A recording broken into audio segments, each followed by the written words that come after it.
Hello friends, welcome back. जैसा कि हमने सब लास्ट सेशन में देखा था, हम लोगों ने पॉलिटिकल पार्टीज़ के बारे में कुछ स्टडी करी थी। तो आज हम अपने इस डिस्कशन को आगे लेकर के चलेंगे, जैसा हम लोगों ने लास्ट टाइम डिस्कस करा था। तो बाकी बची हुई स्टडी हम आज करेंगे।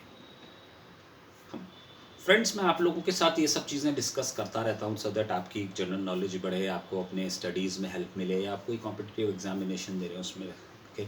और अगर आपको मेरा कोई भी कंटेंट अच्छा लगता है तो प्लीज़ आप मेरे इस चैनल को सब्सक्राइब कर सकते हैं, ताकि आपको मेरे और रेगुलर अपडेट्स इमीडिएटली मिलते रहें। तो बेल आइकन दबा सकते हैं, सब्सक्राइब कर सकते हैं, तो इस तरह से आप हमें सपोर्ट कर सकते हैं इस नोबल कॉज में।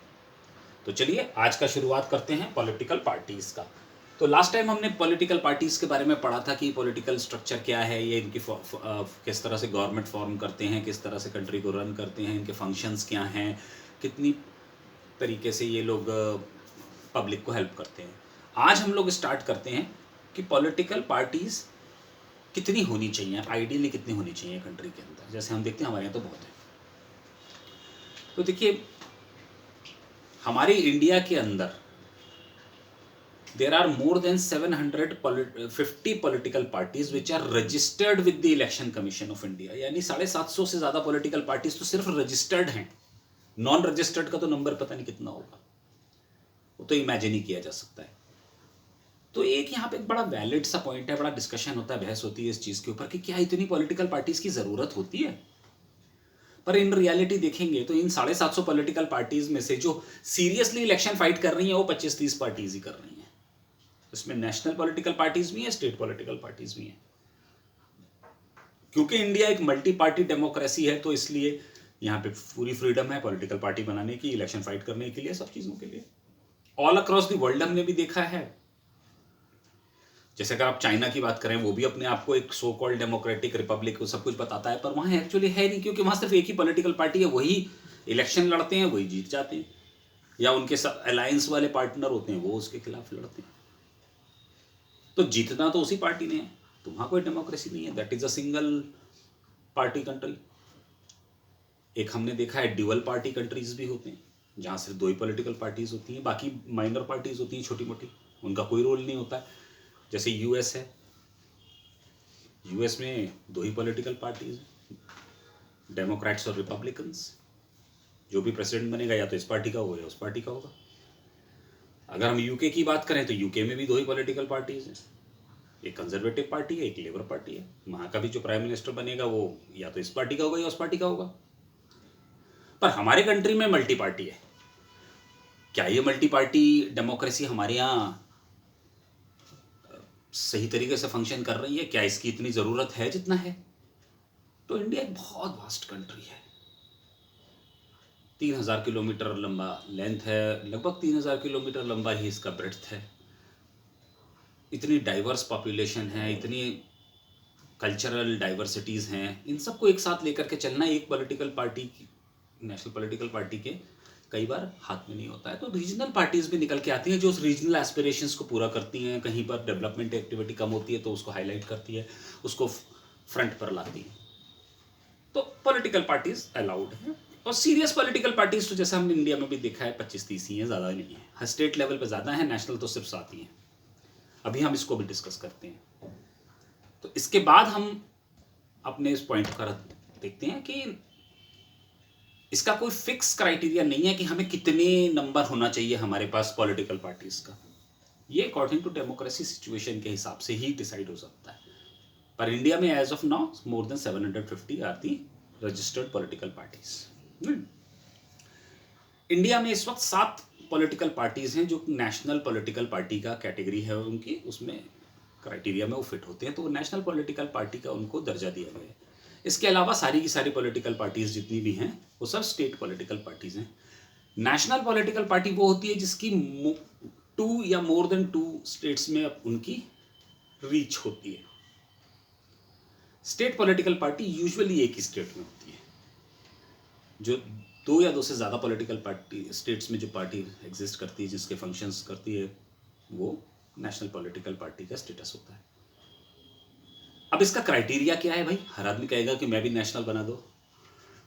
नेशनल पॉलिटिकल पार्टी बनाने के लिए इलेक्शन कमीशन ने एक बहुत डिटेल्ड क्राइटेरिया रख रखा है कि जो उस क्राइटेरिया को पॉलिटिकल पार्टी फिट करती है तो वो उसको स्टेटस नेशनल का मिल जाता है। तो नेशनल पॉलिटिकल पार्टी होने के लिए जो पहला स्टेटस है वो है कि उनको लोकसभा के इलेक्शंस में 6% वोट्स मिलने चाहिए, 6% वोट पार्लियामेंट के इलेक्शंस में, और 4 एमपीज लोकसभा में होने चाहिए। 6% वोट्स एंड 4 सीट्स इन दी लोकसभा। पहला क्राइटेरिया तो ये है। अगर ये वाला क्राइटेरिया किसी वजह से फुलफिल नहीं हो पा रहा है तो 4 असेंबलीज के अंदर 6% वोट्स होने चाहिए और लोकसभा में 4 एमपीज होने चाहिए। इन दोनों में से कोई सा भी क्राइटेरिया अगर फिट हो जाता है तो उस पॉलिटिकल पार्टी को नेशनल पॉलिटिकल पार्टी का स्टेटस मिल जाता है। उनको कुछ बेनिफिट्स भी होते हैं कि उनका इलेक्शन सिंबल पूरे इंडिया में उनके लिए रिजर्व हो जाता है। जैसे हमने देखा कमल का फूल जो है वो बीजेपी का है, पूरे इंडिया में उनका रहेगा। हाथ जो होता है इस तरह से हाथ है तो वो कांग्रेस पार्टी का है, एंड सो वो किसी और को नहीं मिल सकता। स्टेट पॉलिटिकल पार्टी में क्या होता है कि जो आपको सिंबल दिया गया है वो सिर्फ उस स्टेट में आपका है, बाकी किसी दूसरी स्टेट में किसी और का भी हो सकता है। जो चुनाव चिन्ह है वो बदल जाता है।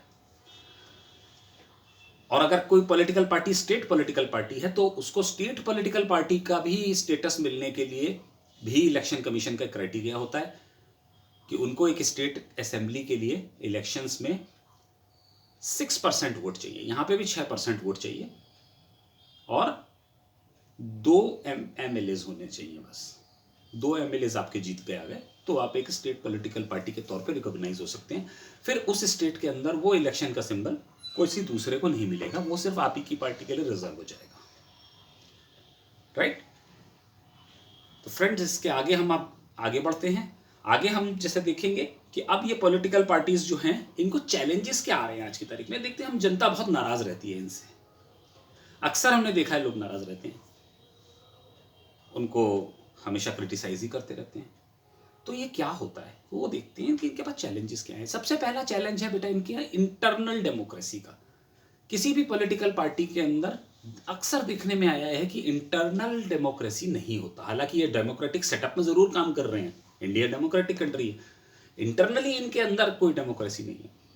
ऑर्गेनाइजेशनल इलेक्शंस नहीं होते कई कई साल तक, इनके पास कोई ऑडिट नहीं होता इनका रिकॉर्ड्स का, कोई इनके पास मेंबरशिप का रजिस्टर नहीं होता कि क्या भाई आपके कितने मेंबर्स हैं आपके पास, आपको फंड्स आ रहे हैं तो कहाँ से फंड आ रहे हैं, कौन आपको पैसा दे रहा है, किस काम के लिए पैसा दे रहा है, कितना पैसा दिया है, कुछ नहीं पता होता।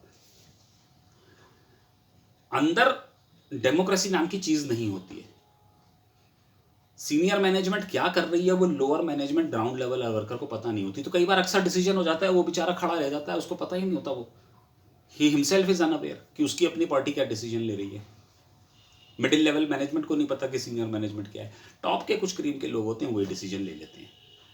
ये एक सबसे बड़ा चैलेंज है इनका। दूसरा चैलेंज है डायनेस्टिक रूल। अब डायनेस्टिक रूल एक बहुत बड़ा चैलेंज बन के सामने आ रहा है। हर पॉलिटिकल पार्टी में हमने देखा है कि आज कोई आदमी उसको लीड कर रहा है, जब वो रिटायर करता है या वो मर जाता है तो उसका बेटा उसका हेड बन जाता है। और ये ऑलमोस्ट सब पॉलिटिकल पार्टीज में होता चला जा रहा है, अपार्ट फ्रॉम बीजेपी और हमारी कम्युनिस्ट पार्टीज को अगर आप देख लें तो बाकी सब डायनेस्टिक रूल की पार्टीज हैं। रीजनल पार्टीज तो सारी इसमें ही है। तो इससे क्या होता है, जहां आपको डायनेस्टिक चीजें आगे चली जा रही हैं तो आपका ग्राउंड वर्कर डिसएसोसिएट होता है आपसे, वो नाराज हो रहता है क्योंकि उसे पता होता है कि मुझे कोई टॉप पोजीशन तो मिलनी नहीं है, क्या करूंगा अंदर जाके। मेरिट आपके पास खत्म हो जाता है, मेरिटोक्रेसी नहीं रहती है। ये एक बहुत बड़ा चैलेंज है। इसके बाद हमने देखा है कि आजकल इलेक्शंस में मनी और मसल पावर बहुत ज्यादा हो रहा है। जितना ज्यादा आप मनी और मसल पावर यूज करेंगे उतना ही ज्यादा इनका इंटरफियरेंस पॉलिटिकल पार्टी में भी आता है। इलेक्शंस को फाइट करने के लिए पैसा चाहिए तो गुंडागर्दी वाले लोग आके सामने आ जाते हैं, क्रिमिनल बैकग्राउंड के लोग सामने आ रहे हैं, जिनके पास बहुत ज्यादा पैसा है वो सामने आ रहे हैं और मनी के दम पर काम कर रहे हैं, तो इनका इन्फ्लुएंस ज्यादा है। ये एक और बहुत बड़ा चैलेंज है। इसके अपार्ट अगर हम बात करें तो हम देखते हैं कि बहुत से लोग ये कहते हैं कि ये पॉलिटिकल पार्टीज का सारा एजेंडा एक जैसा ही होता है, इनके पास कोई मीनिंगफुल चॉइस नहीं है, they do not offer any meaningful choice to the public. जो काम कांग्रेस पार्टी कर रही है वही बीजेपी आके करती है, थोड़ा बहुत इधर उधर माइनर कॉस्मेटिक चेंजेस इधर उधर कर देते हैं, पर बाकी सब चीज़ें सेम रहती हैं। दूसरा आता है वो भी उसी चीज़ को कर रहा है, तीसरा आता है वो भी उसी चीज़ को कर रहा है, कोई कुछ नया तो करता नहीं है। तो people have begun to lose hope in the political parties due to this, और डेमोक्रेसी के अंदर भी ये सब चीज़ें हो जाती हैं।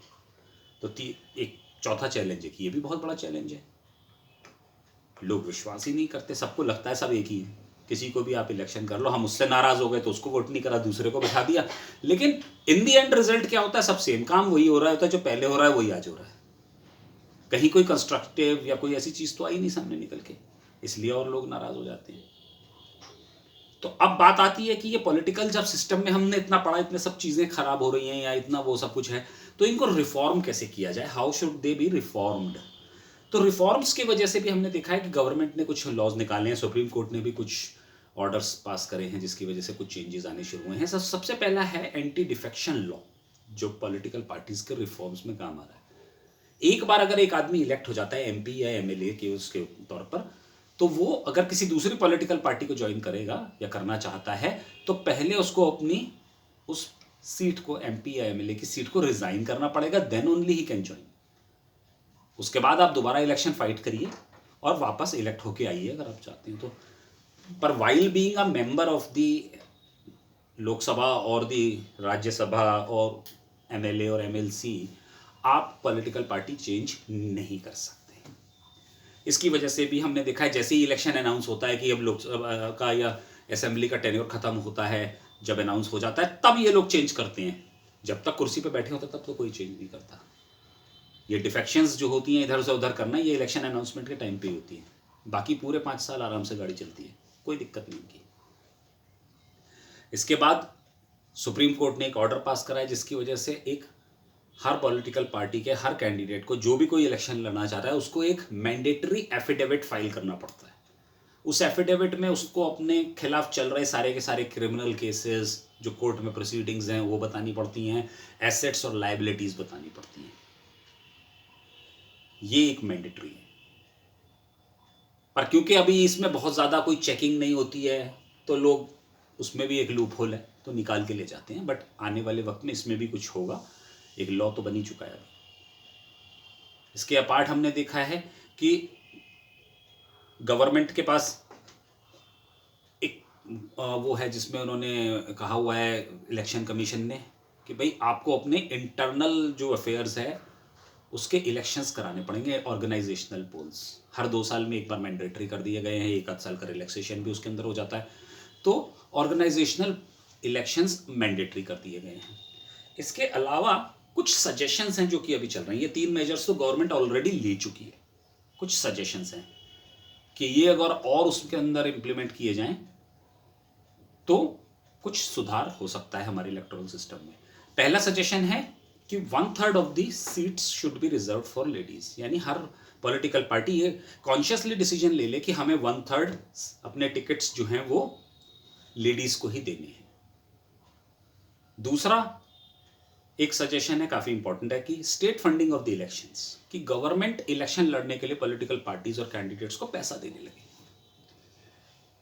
ये काइंड में भी हो सकता है कि उनको पेट्रोल्स दिए जा सकते हैं, पेट्रोल के आपका दिन का इतना खर्चा है, आप पेट्रोल ले लीजिए। अलग अलग मेजर्स के साथ ये सारी की सारी चीज़ें करी जा सकती हैं। इसके बाद हमने देखा है कि एक लॉ गवर्नमेंट बना सकती है जो कि इंटरनल रेगुलेशंस के लिए इनको मैंडेटरी किया जाए कि इनको फंडिंग कहाँ से मिल रही है, कौन आदमी फंडिंग दे रहा है, इनके मेंबरशिप रजिस्टर्स इनको मेंटेन करने के लिए मैंडेटरी होना चाहिए। इस तरह का भी लॉ गवर्नमेंट बना सकती है। तो ये 3 सजेशंस ऐसे हैं जिसको इम्प्लीमेंट करने के बाद हमारे पॉलिटिकल सिस्टम में एक बहुत भारी बदलाव आ सकता है और बेटरमेंट की तरफ जा सकता है। तो यहाँ हम अपना ये डिस्कशन जो पॉलिटिकल पार्टीज का, इसको ख़त्म करते हैं फ्रेंड्स। आपको अच्छा लगे तो मेरे चैनल को लाइक करिए, सब्सक्राइब करिए। मैं आपके उसमें दोबारा हाजिर होऊंगा, मैं फिर दोबारा एक और नए टॉपिक के साथ आऊँगा। Till then bye bye.